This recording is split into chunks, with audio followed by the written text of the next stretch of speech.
Hi there, my name is Amreen, and I admit that I have read some really twisted novels, but you know what? Literature and fiction would be incomplete without these characters. So the first book is The Unbearable Lightness of Being by Milan Kundera. Now, it's a story of a doctor, Thomas, who struggles with the weight of commitment in relationships, his wife, Teresa, who struggles with Thomas's infidelity and the complexities of love. Then there's Sabina, his mistress, who's also a very complex character. And the fourth and final character is Franz, who's romantically involved with both Teresa and Sabina. So all the four characters are very intricately connected, and each character is as disturbing and each narrative as compelling as the other. Milan Kundera has written about passionate love and disturbing existential questions and thoughts. Moving on to Yozo, the protagonist in No Longer Human by Osamu Dazai. Now, he is the epitome of a disturbing, alienated, and anxious character.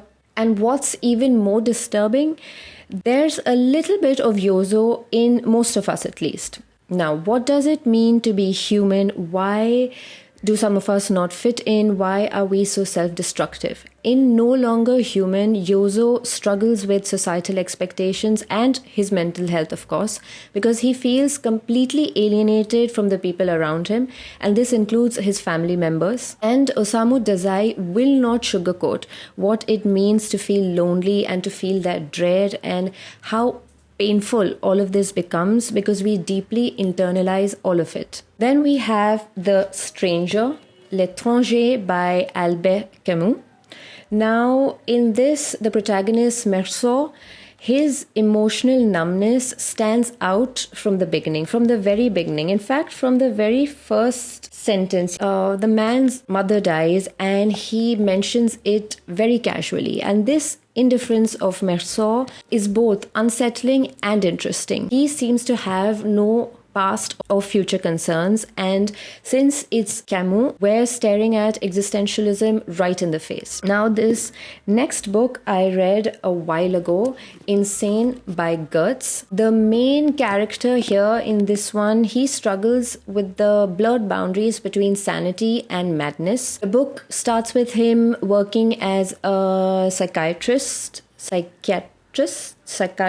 in a psychiatric institution, but in very little time he comes to the realization that not all terror can be contained or even brought to order. So it's a fearless exploration of the fragility of the human psyche. Now, talking about books with disturbing characters and not mentioning Yukio Mishima, that's just not possible, especially his Forbidden Colors. Now, this is a bizarre novel that will make you feel uncomfortable. There's Shunsuke, the main character. His casual cruelty is so heightened that it's almost impossible to believe that this man could ever fall in love or find anything or anyone beautiful. But he does. And that person's Yuichi, his very young lover. In fact, he even has a wife who is also quite young. So chaotic human relationships and desires, unconscious projections, and struggling with the darker and hidden aspects of the self. Who better than Yukio Mishima to talk about all of this? Now, recently someone asked me, what is your favorite love book? And I replied that while I don't have one, I do have some questionable recommendations, one of which is The Sorrows of Young Werther by Werther. And this also fits into my narrative of books with disturbing characters. All I can say about this one is that it's one side of a love obsession to the point of self-destruction. The protagonist is very negative, very nihilistic, and self-involved.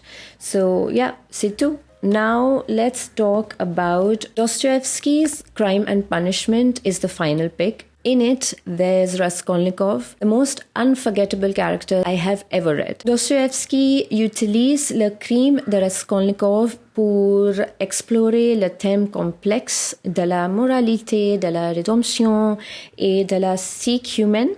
Donc, vous devez décider entre ce qui est bien et ce qui est mal, et en fin de compte, quelles actions sont justifiées au nom de quelque chose qui est perçu comme un objectif supérieur. And that brings this video to an end. I hope you enjoyed my little French there and my disturbing book recommendations, and I hope that you read them all, or at least some of them. I am a disturbing character myself for recommending these books, I know. I have a lot more, and I have film recommendations too. So let me know to let you know, so that you'll also know what I know.